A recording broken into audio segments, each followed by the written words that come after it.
Hello and welcome to CCCU Chats, the series where we chat all about university. My name is Rachel and I am the host for today's episode. And today we're going to be talking all about clearing. What is it? How does it work? And answering some of your questions that you might have about the whole process. As always, I'm always joined by a guest. And today's guest is Ruby. Hello. Hello. How are you? I'm good, thank you. Good.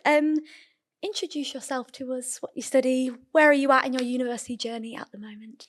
So I've just come to the end of my photography degree. Fantastic. I'm graduating, or I have graduated, and I applied through clearing, and I am here to tell you all the wonderful ways in which going to university has changed my life for the better. Yeah, and you definitely have had a fantastic few years, haven't you, in a really kind of different journey, I think, than maybe what you thought it was going to look like.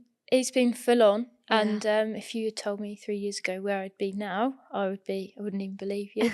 But yeah, I've had such a nice time, and I think now I'm just really trying to milk the end of uni because because probably don't want to move on. Not ready to let go. Yeah. But yeah, no, it's been fab. So we're obviously talking about clearing today.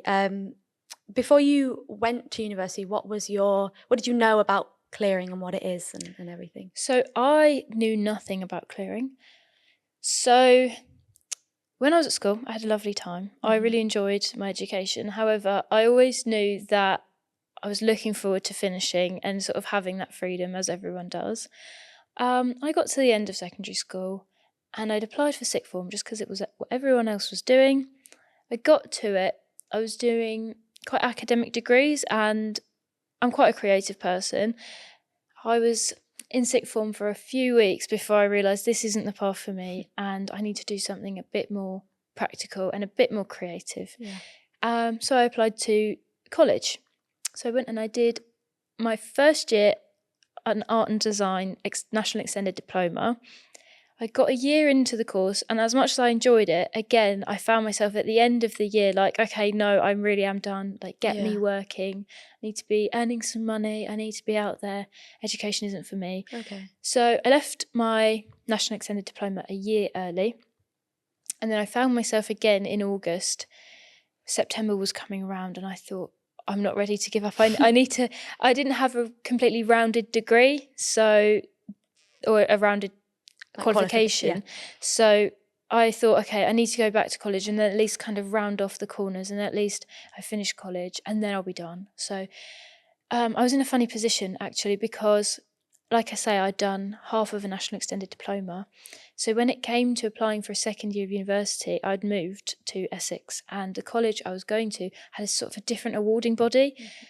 So I was kind of not necessarily qualified to do the course I was applying to. So I ended up then doing a fine art foundation year. Wow.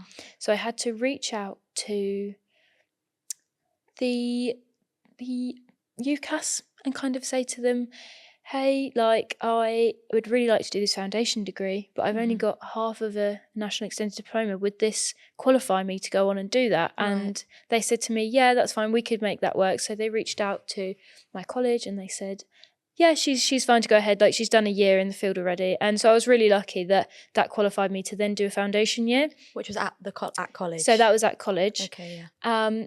Which was quite funny really because a lot of people had done 2 years at college and then they'd gone on to do a foundation year just before uni. So I kind of was sort of not a year early, but I'd somehow managed to wiggle my way into a foundation I think degree. Like that's you reaching out and asking the questions, can I do it? Have I got? Yeah. Like if you hadn't have asked, you wouldn't have known. No, so and I could have ended up sitting another 2 years of college somewhere else before I could then go on to do a foundation. So it's important to make those calls, speak to UCAS, they're there to help you. Yeah. And so again, I got to the end of college. I'd done my foundation year. You'd done sixth form, college, second college again. And I was like, right, no, I am really done now. Get me a job. And so I had the summer with my shiny qualification that was rounded off and ready to use. However, just because I had a certificate to say I'd done a degree, I wasn't set up at all for like getting into the industry straight away, because as much as college was fun, it didn't provide me with, all of those connections and sort of ideas of where to go from here. And I guess so. Obviously, your degree is in photography, and is that what you knew you wanted to do? Well, I kept finding myself going back to photography with my final outcomes in fine art. Yeah. And college was really focused on helping people get into university. And obviously I was like, I'm not going to uni, so I'm not going to be utilising that. So there wasn't much time to focus on other careers outside of that. So it gets to August. All my friends have been to sixth form and college. It was a few days after results day, and I remember everyone was buzzing. They'd gotten into their unis. People who said they weren't going to go ended up going because they'd been offered places. And I was kind of sat there thinking, what am I going to do? All my friends are going to uni, and I still don't know what I'm doing. I haven't found a job that I like. I haven't got, I still live at home as well. And I thought, I don't really know how to progress from here without sort of a helping hand. And so I remember I was sitting there one day scrolling on my Instagram, as you do, and I had a Christchurch advert come up about clearing. And I was like, I don't know what clearing is, but from the context, it seemed like it wasn't too late to apply. Yeah. Because I really thought I'd missed out. Like I say, everyone spent a year applying to university, getting their personal statements and their references, applying to all their unis. And I thought, well, I've not done any of that. I'm a year behind. There's no chance I can go. But when I found out about clearing, I was like, oh, okay, I feel like I might have found the cheat code to getting into university. Well, so you're saying you really didn't know much about it kind of before you were in this situation? Yeah, I didn't even have a UCAS login because you hadn't applied? No. Yeah. Well, I think that's worth saying. So clearing can be for obviously lots of people in different scenarios. So what we kind of say clearing is like the chance for universities to fill their kind of extra places that they might have. It usually opens like kind of summertime, July time. And yeah, like you said, for you, it was a chance. You didn't apply for university, so it was the chance to then apply kind of after the usual deadlines and stuff.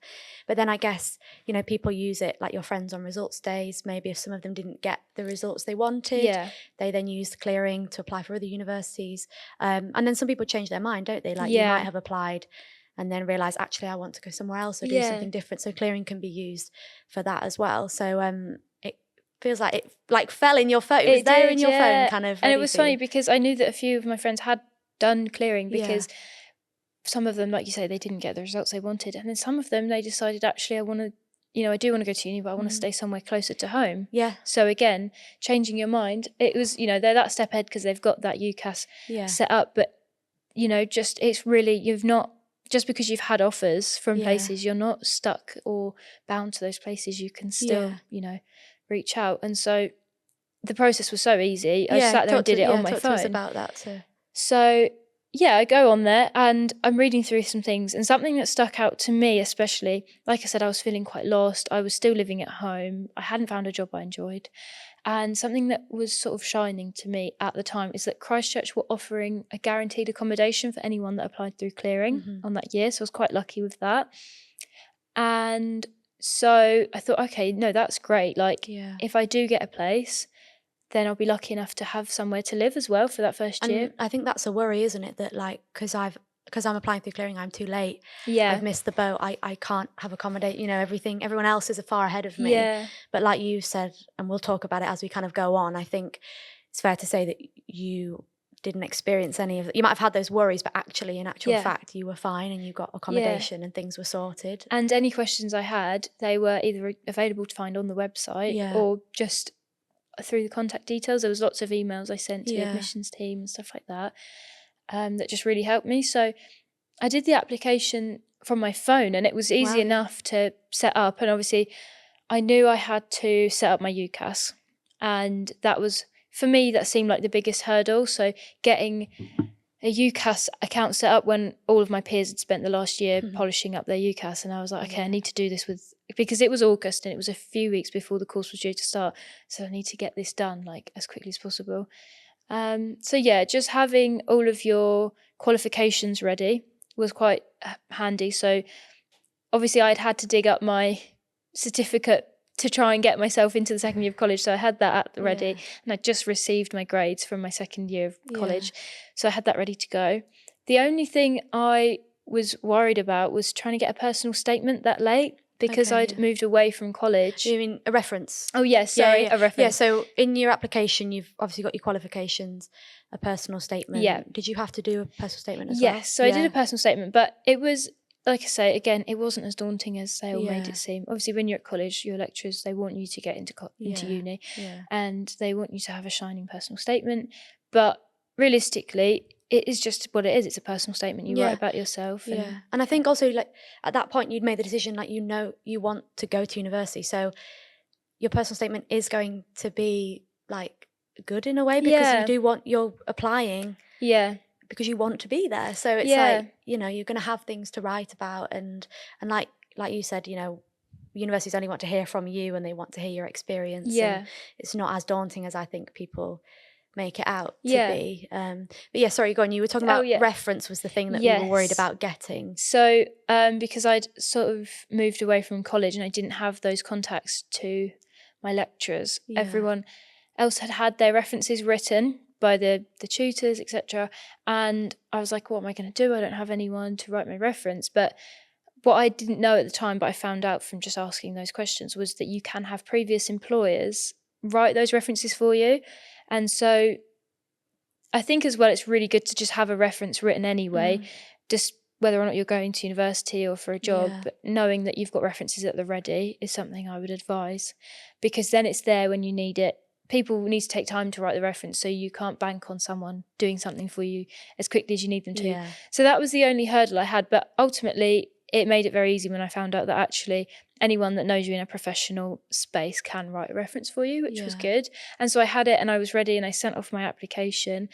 And while I was applying to Christchurch, I was worried that, the spaces would run out. So I did sort of branch out, and then I was looking into clearing at other places.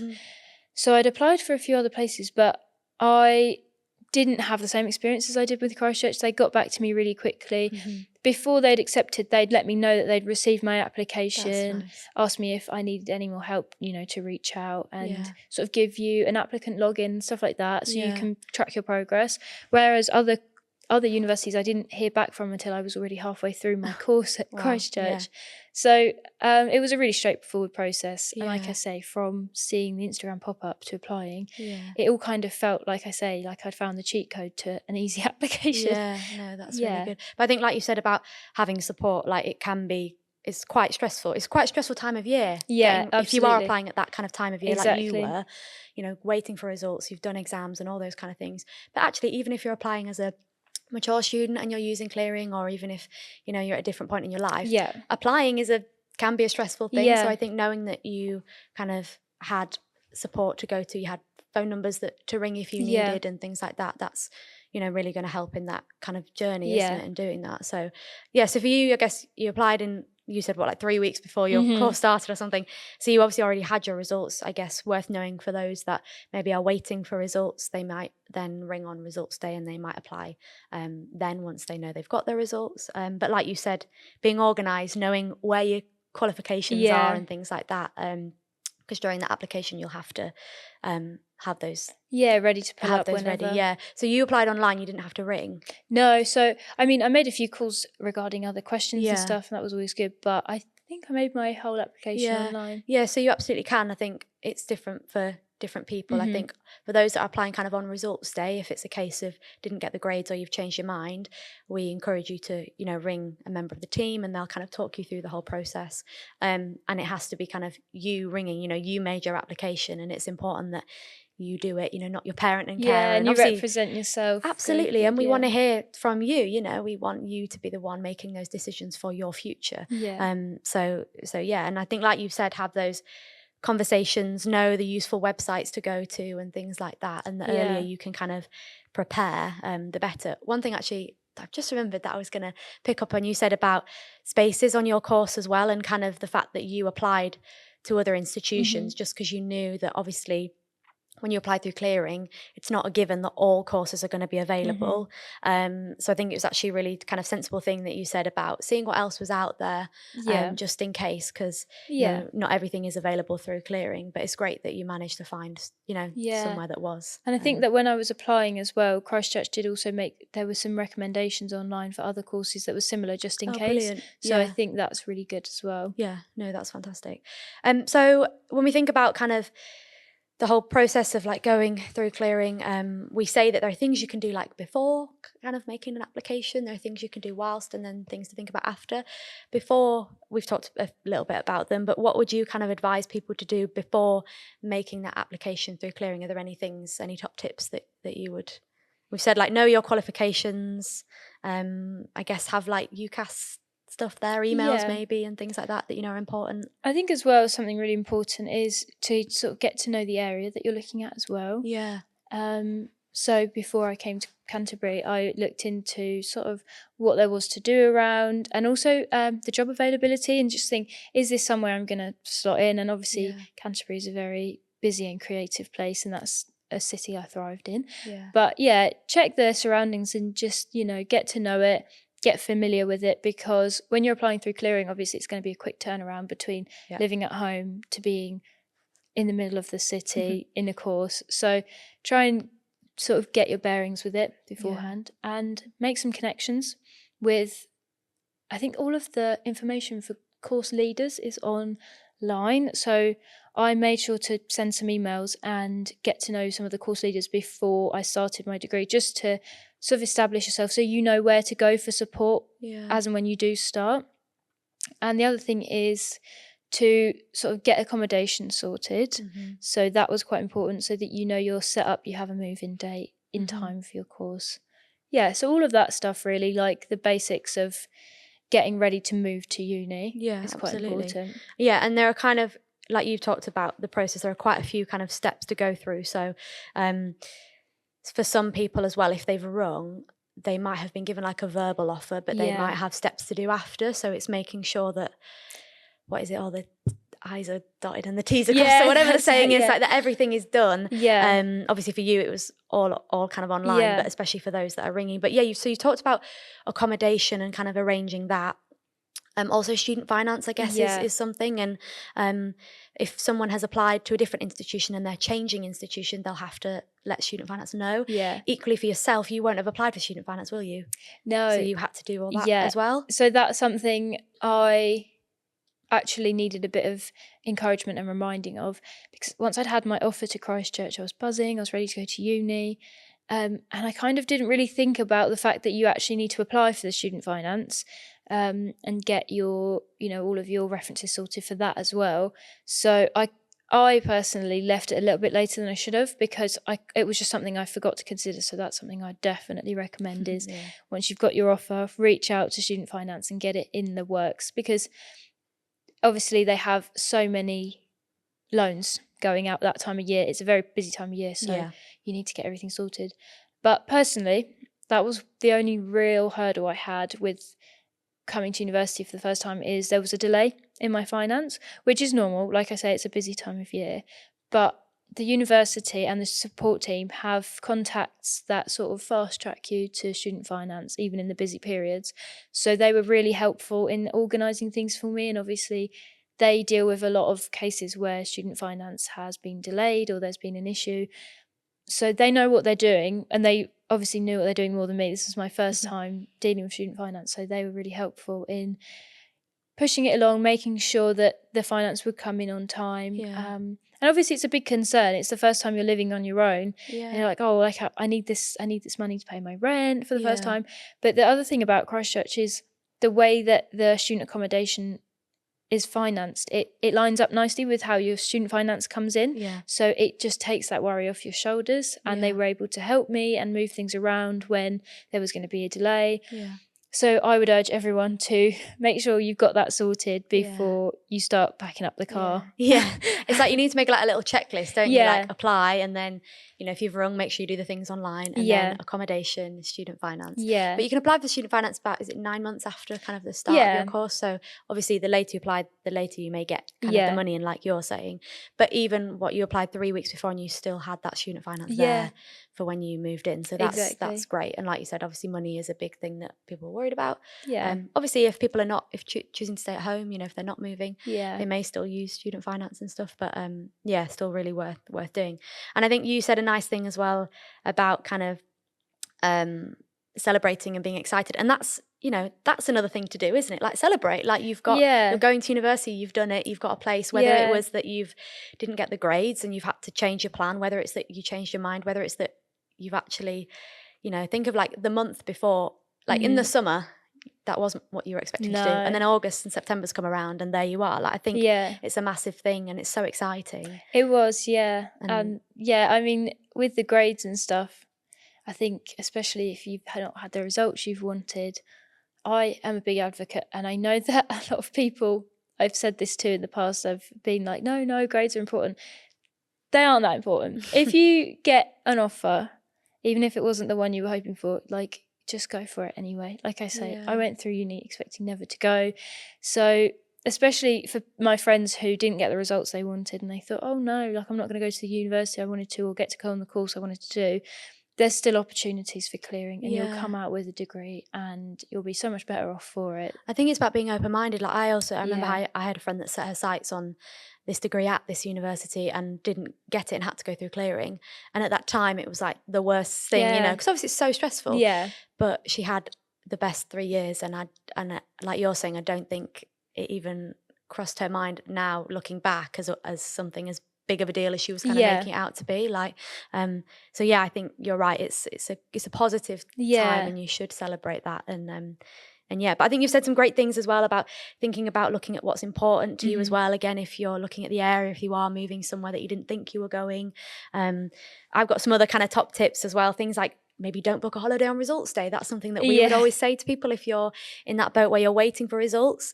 You might have some bits to sort out, so making sure that you are there for that day or even Yeah. that kind of period of Ready time. to take some phone calls. Yeah, you might have to Yeah. make some phone calls and do that kind of thing. So yeah, be prepared for interviews as well. So obviously for yourself, did you have to submit any work or a portfolio or anything like that? Yeah, I think I did, yeah. So I think it's things like that. So for creative courses, yeah, you might have to submit some work, but for maybe health courses, you might have an interview.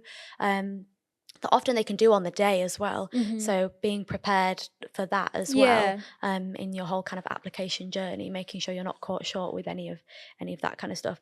And then like stay calm, I guess, is a big thing as well for anyone that might be feeling it's easier said than done, I think. Yeah, I think where for me, especially with like the whole idea of spending a year applying for uni, made it such a big deal, but actually clearing made it seem to me that it's not a Easy. big stress. It is straightforward. Yeah. You can take a breath and just calm down. Yeah, and it's on your terms. You've made Yeah. that decision and you've really thought about actually, no, this Yeah. is what I want to do. And even once you've gone through clearing, if you still don't feel like it's right for you, you know, but just give it a go because for me personally, I couldn't imagine myself any other way. Yeah. Well, yeah, let's talk a little bit about that. So obviously applying through clearing has got you here at Christchurch and now you're at the other end. Yeah. You've graduated. What are some kind of highlights about your kind of experience at Christchurch? What things have you been able to do and learn? And then what are your kind of plans for the future as well? Yeah, so when I was in college, I was obviously quite lost. I was like, where do I go from here? And to be honest, going to uni, I kind of thought, I'll have a nice time. I'll get another degree. I'll get another qualification. And we'll see where we turn out in the end of it. I wasn't expecting it to set me up like majorly, but actually it has, not to sound cheesy, but it has really like transformed my life in a way that I wouldn't have gotten to this point by now if I hadn't gone to university. So at the start of my course, I was obviously enjoying myself. First year is where the fun is, I think. So I enjoyed myself. I got to know my peers and I got my connections. I rooted myself in Canterbury. Yeah. And I think that's important, is that you do spend that first year sort of finding your feet. Yeah, absolutely. And not stressing too much. Just, get to know your lecturers. Try and find where you think you'll go in your course, really, because obviously it branches out in a lot of different ways.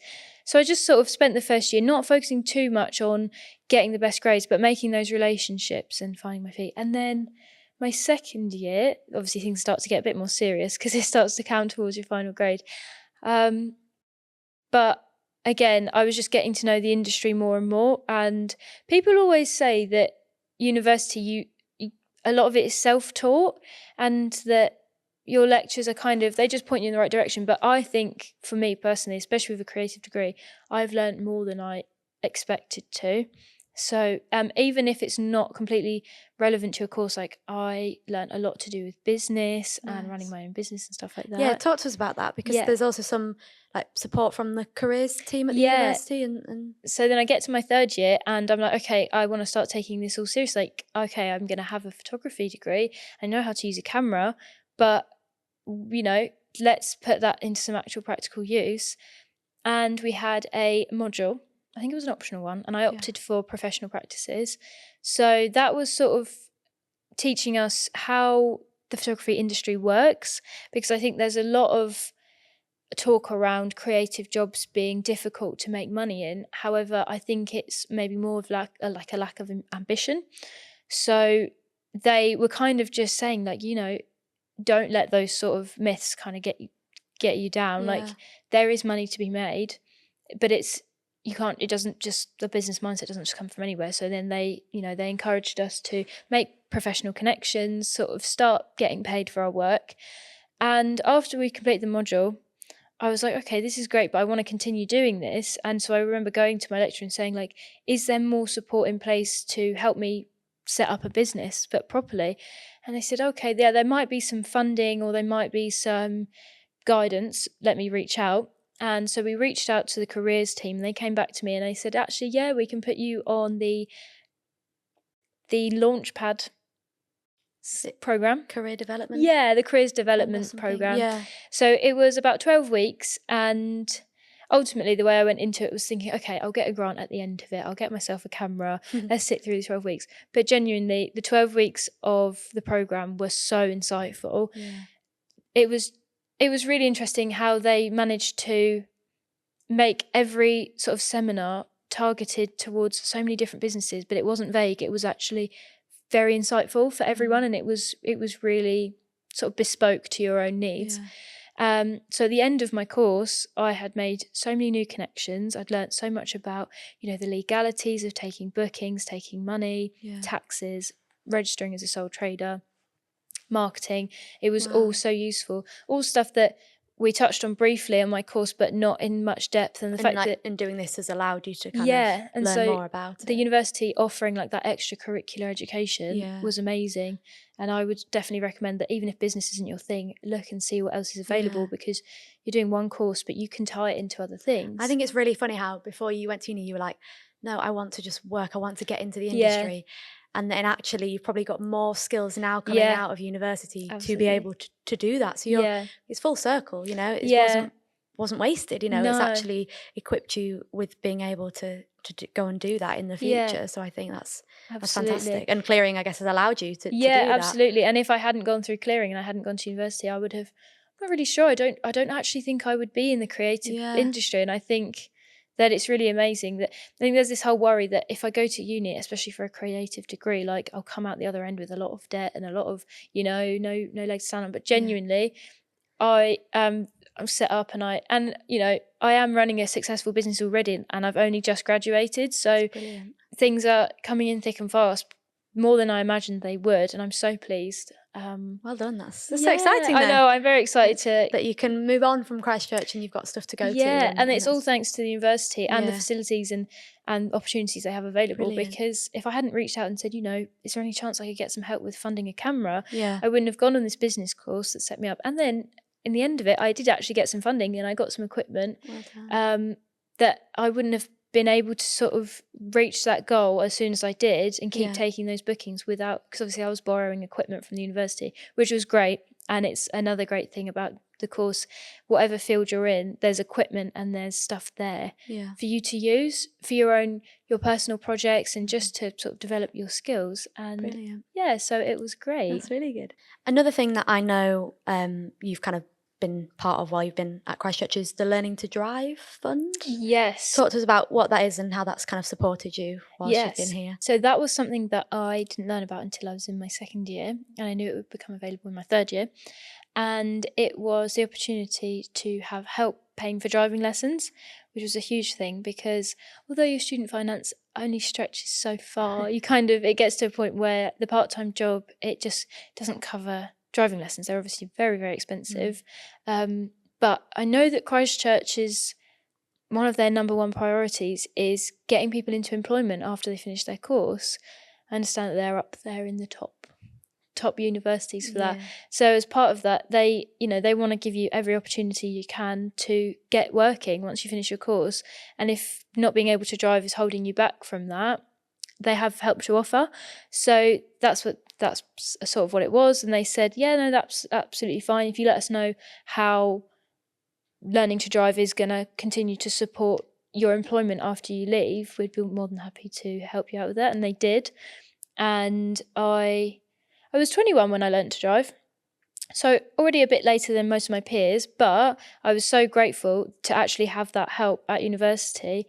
And it's still, I think to this day, if I hadn't had help with the fund, I'd still be saving up for lessons. So, and like you said, for your for the career that you want to go into, and being self-employed and doing and getting your equipment around and things like that, like being able to drive is going to be a massive kind of impact. So working on location all the time, working rurally and doing weddings, you just have to drive. And so it's been such a big thing. So all of the support, even from living by myself for the first time to having my own equipment and now being able to drive, university has really, really set me up for anything, really. And I guess not a lot of people know that the university has those funds to offer, but they do, and they want to help you. And you put a lot of effort into going to university. You should try and sort of get every opportunity they have, and ask those questions. Just sometimes you're going to feel a bit cheeky, but if you don't ask, you don't get. Absolutely, that's great, brilliant.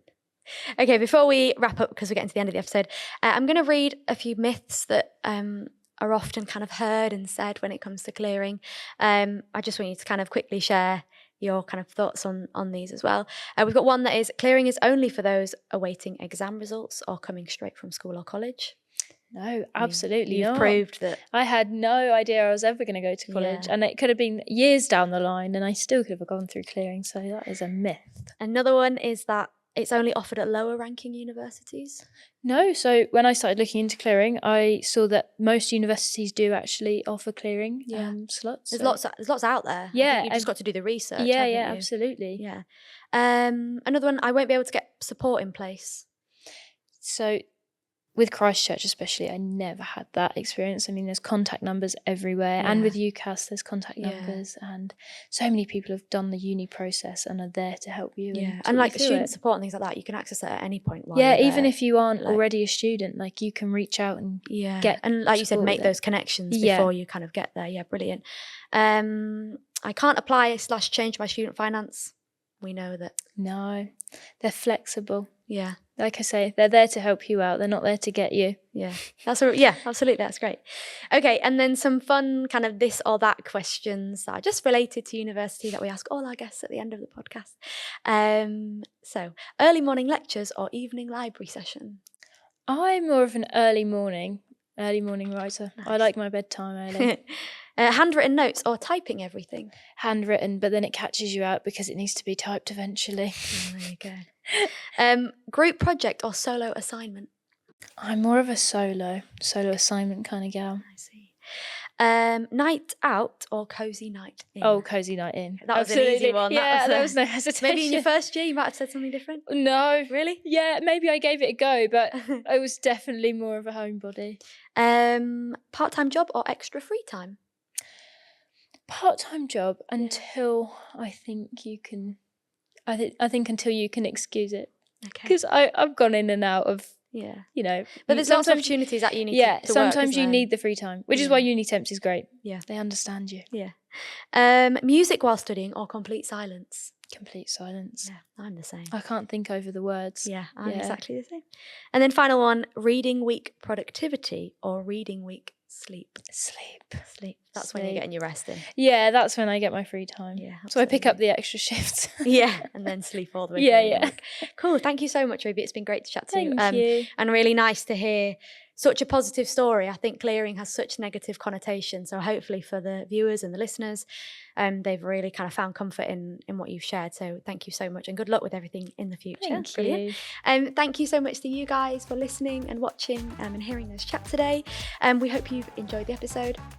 As always, sorry, we've got loads more information on our website. We'll leave links and things in the notes below. Make sure to subscribe to us on YouTube or on Spotify, where you can kind of listen and watch these episodes. But yeah, thanks so much, and we'll see you in the next episode. See you later.